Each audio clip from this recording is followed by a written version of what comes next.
Rekomendasi broker ada ABS, dua jenis akun, sen, dan standar.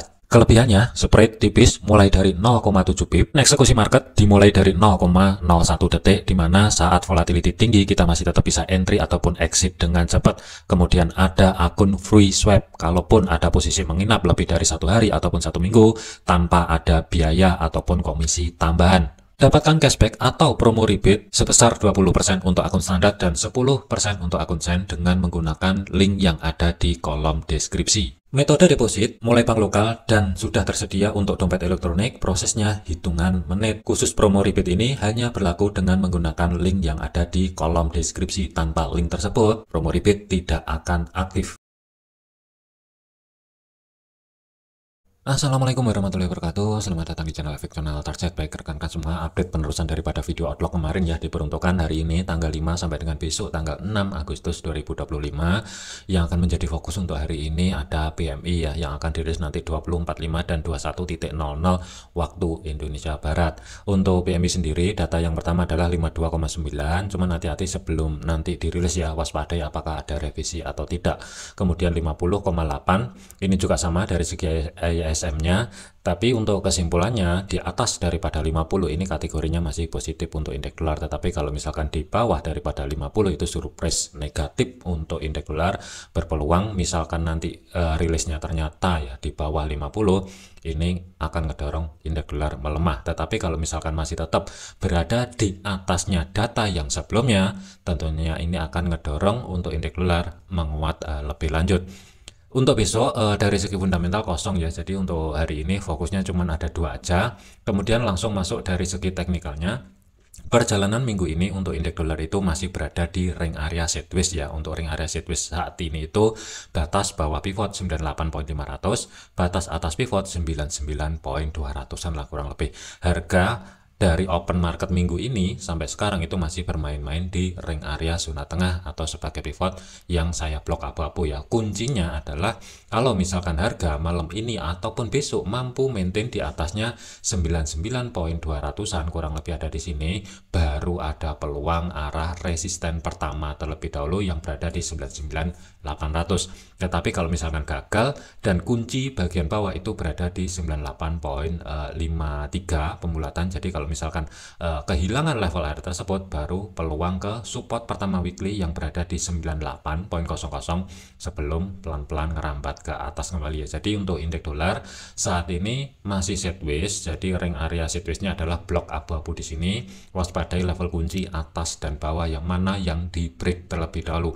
Kalau misalkan hari ini ataupun besok yang di break adalah atas, untuk besok next target selanjutnya berada di resisten pertama, maksimum gambaran saya masih tetap berada di bawahnya history high minggu yang sebelumnya 100.25 lah kurang lebih. Jadi ada kecenderungan ini kemungkinan pelan-pelan ngerambat ke atas dulu. Dan sebagai penentu atau triggernya adalah data PMI nanti malam, itu yang akan nge-trigger apakah indeks dolar akan menguat atau justru melemah menuju support. Jadi kesimpulannya zona pantaunya resisten pertama, area zona tengah atau sebagai pivotnya, dan support pertama sampai dengan besok. Kemudian dari segi gold, pergerakan gold untuk minggu ini open market itu berada nempel ya di high-nya, sempat ada gap kemudian turun ke bawah. Ketika ada penurunan itu gagal, masih ke reject di 3347 kurang lebih di sini. Penutupan dari segi tembrih H4 pun itu masih gagal, jadi masih belum ada konfirmasi body candle yang mampu tutup di bawahnya 3347. Kemudian harga naik ke atas, zona yang saya blok ungu ini adalah level area minor atau 50%-nya antara high minggu yang sebelumnya dan resisten kedua weekly. Jadi harga ini berhenti di level area minor kemudian turun ke bawah. Kunci terdekat yang berada di 3363 ini sudah dijebol, jadi tinggal satu aja. Untuk malam ini pantau misalkan ada body candle yang mampu tutup di bawahnya 3347, peluang adalah zona tengah atau sebagai pivot sebelum gold ini lanjut ke dorong ke atas. Tetapi kalau misalkan hari ini level area 3347 minimal dari segi tembrih 4-nya gagal, tidak ada penutupan di bawah level area tersebut, kemungkinan kalaupun kedorong ke atas pantau kurang lebih di area 3375 terlebih dahulu ya. Ini dari segi time frame H1. Jadi untuk gold saat ini tuh masih ada peluang koreksi terlebih dahulu sebelum melanjutkan perjalanan ke atas kembali. Tapi untuk koreksinya ini perlu diwaspadai. Sebelum NFP di minggu yang lalu kurang lebih itu harga normalnya berada di 3304 sampai dengan 3296. Jadi waspadai misalkan untuk gold ini sebelum naik lebih tinggi, potensi koreksi mendekati harga normal sebelum NFP minggu yang lalu, baru tren yang sebenarnya terjadi. Itu yang perlu diwaspadai. Kemudian untuk zona pantaunya fokus saat ini adalah blok merah terlebih dahulu. Ada harga 3354 sampai dengan 3347. Ini kunci bagian bawah. Misalkan kehilangan level area tersebut, ada peluang besar kemungkinan gold sebelum melanjutkan perjalanan ke atas adalah koreksi terlebih dahulu, dan ada zona batas bawah pivot monthly itu berada di 3332. Ini kalau misalkan saya pecah untuk areanya adalah waspadai level zona yang saya blok oranye bagian bawah di sini antara 3332 sampai dengan 3327. Antisipasi misalkan malam ini kehilangan level area 3347, peluang pertama adalah di zona yang saya blok oranye. Ekstrimnya batas bawah pivot sampai dengan pivot weekly atau zona yang saya blok merah bagian bawah di sini adalah antisipasi misalkan gold sebelum naik lebih tinggi potensi terjadi koreksi terlebih dahulu ya. Ini gambaran saya untuk perjalanan gold minggu ini. Jadi kalaupun nanti kehilangan sebagai level kunci yang berada di 3347, waspadai arah bawah terlebih dahulu. Untuk planningnya saya tetap mempertahankan cari ancang-ancang setup sell, cuman sih tadi sudah masuk dan target terdekat saya berada di 3347-an kurang lebih. Nanti kalau misalkan tercapai baru saya hold untuk next target selanjutnya berada di 3332. Kemudian untuk zona atasnya sebagai resisten 2 weekly itu berada di 3395 sampai dengan 3400-an kurang lebih ya, zona blok biru bagian atas. Jadi kemungkinan triggernya nanti malam dibarengi dengan PMI, apakah hasil datanya positif atau negatif. Kalau misalkan hasil daripada PMI itu nanti negatif, ada peluang dia akan lari ke atas. Tetapi kalau misalkan hasil datanya positif, waspadai 3347, break atau tidak break kemungkinan akan koreksi dulu sebelum lanjut ke bawah. Jadi kalau misalkan 3347 ini dijebol, kemungkinan re-entry sell akan ada lagi dari segi time frame kecil. Misalkan ada koreksian dan koreksinya itu masih tetap berada di bawahnya 3363. Jadi untuk kesimpulannya dari segi gold saya lebih prepare saat ini adalah persiapan re-entry kembali, cari ancang-ancang setup sell. Kalau untuk rekan-rekan yang belum dapat entry posisi ya, cuman waspadai dulu, sebaiknya nunggu 3347 ini dijebol, koreksi sedikit ke atas untuk menekan risiko, baru nanti re-entry sellnya dengan target di 3332, 3327. Ini TP pertama.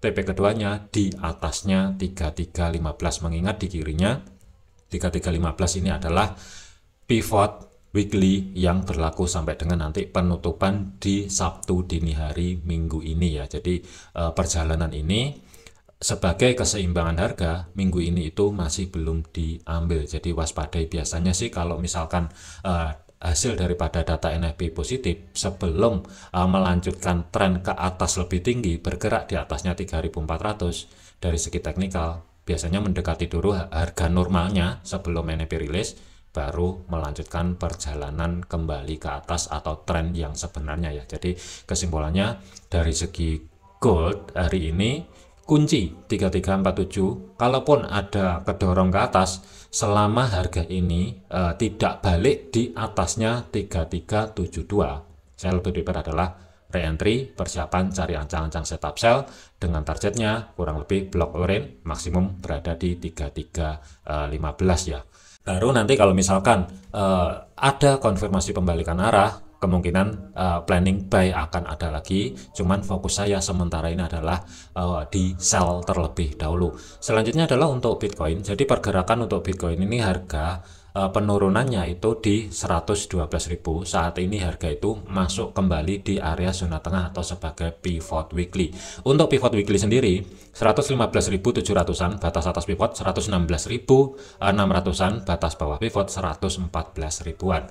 Harga itu bergerak dari area support pertama. Sentuhan pertama di pivot ini ada reaksi sedikit turun ke bawah dan ini ada peluang kemungkinan dia akan kedorong ke atas. Jadi untuk target Bitcoin saya lebih prepare adalah persiapan untuk cari ancang-ancang setup buy, tetapi dari segi targetnya saya lebih prepare ya untuk day trade 116.600 ini sebagai TP pertama, TP keduanya 118.000. Tetapi hati-hati, kunci penurunan Bitcoin minggu ini berada di zona yang saya blok orange. Levelnya adalah 112.000. Jadi untuk minggu ini selama Bitcoin masih belum mampu bergerak di bawahnya 112.000-an, saya lebih prepare adalah cari ancang-ancang setup buy terlebih dahulu dengan targetnya 116.600 dan 118.000-an ini sebagai TP2 maksimum terlebih dahulu. Jadi untuk Bitcoin ini lumayan ranknya history high di minggu yang sebelumnya itu masih berada di kisaran 119.400. Posisi ini mulai masuk ke batas area zona tengah atau sebagai pivot weekly ya. Jadi hati-hati untuk pivot weekly saat ini. Perjalanan diawali dari bawah. Jadi kalau misalkan awal perjalanan dari bawah biasanya dia akan mengerjakan level area resisten terdekat dulu, di mana resisten pertama weekly 118.000. Cuman untuk rekan-rekan kalau misalkan mau cari ancang-ancang setup buy, ada dua level area yang perlu diwaspadai.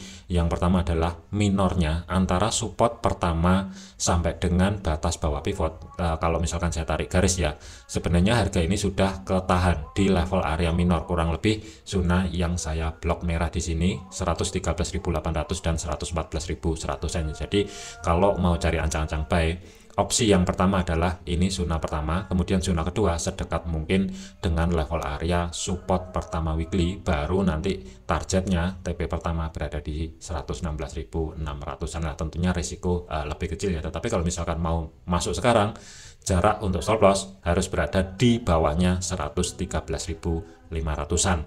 Jadikan video ini sebagai referensi, jangan dijadikan sebagai patokan. Segala keputusan risiko menjadi tanggung jawab masing-masing. Jangan overload, jangan overtrade, tetap disiplin.